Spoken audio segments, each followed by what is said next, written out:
You know, a lot of people say that different sins have different weights. Murder is a whole lot worse than lying. I was reading Romans 1 this week, you know, and I noticed that there was like this huge list of things, right? And you probably noticed it too. There's things like murder and sexuality and there's all these terrible things that people are doing. But then I start getting closer to the middle of the list, and the sins, maybe you would say they weren't quite as bad. Things like envy and liars and people that gossip and stuff like that, you know. But then you keep going and it's almost like they get a little less bad, you know. You start talking about people without understanding. I mean, have you ever not wanted to read your devotionals? You go to church, you didn't really have understanding of what they were talking about that week? And is that what they mean? Now you're a sinner? Or how about people that disobey your parents or their parents? I mean, now they're talking about your kids. Your kids are sinners just the same as the murderers. You know, Romans chapter 1 is talking about these Greeks or these Gentiles, these people that aren't Jews, and it's saying, hey, here are all these sinners, and some of those sinners are your children because they don't obey their parents. And I'm starting to think, wow, this is getting serious. And then it's like, well, what about the untrustworthy? Those people are in that same list, the untrustworthy. Have you ever been given a secret or a task or something to do, and you've been found to be untrustworthy? You are equally as bad as the murderers then on this list. Like, it's mind-blowing.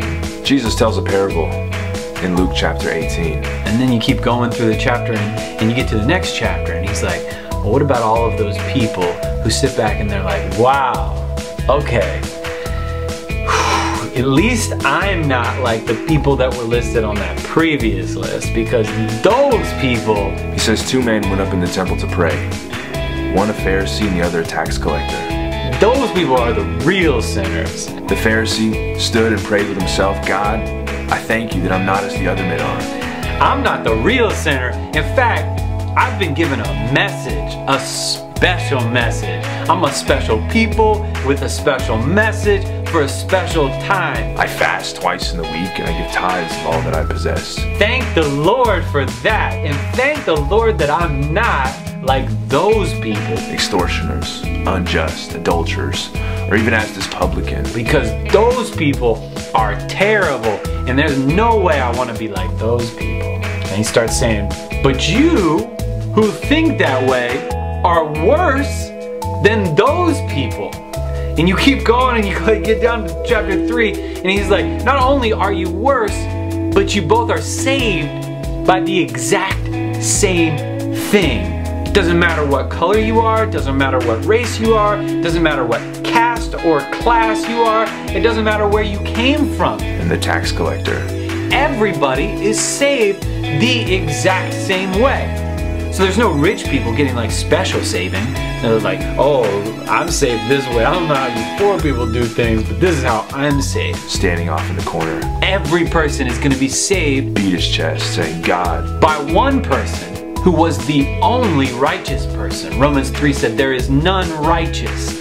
No, not one. Be merciful unto me. That means all the Gentiles and all that bad list of things, they're sinners. A sinner. And then it goes and it says like all these good people that think they're good because of the law and they actually keep the commandments and they've been given a special message, they're sinners. And both the bad people, the non-Christians, and the good people, the Christians, are going to be saved the exact same way through Jesus Christ. Jesus says, I tell you, this man went down to his house justified rather than the other. Wait. The non-Christians are going to be saved the same way as the good Christians are going to be saved? For everyone that exalts himself will be humbled. Exactly.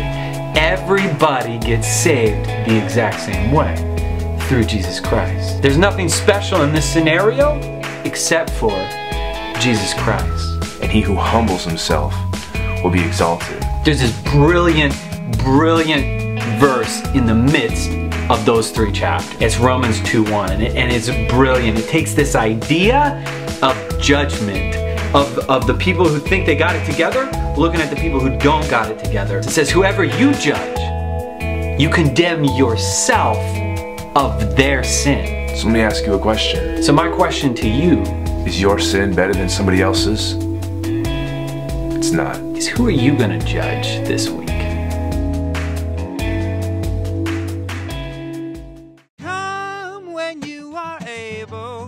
Haystack.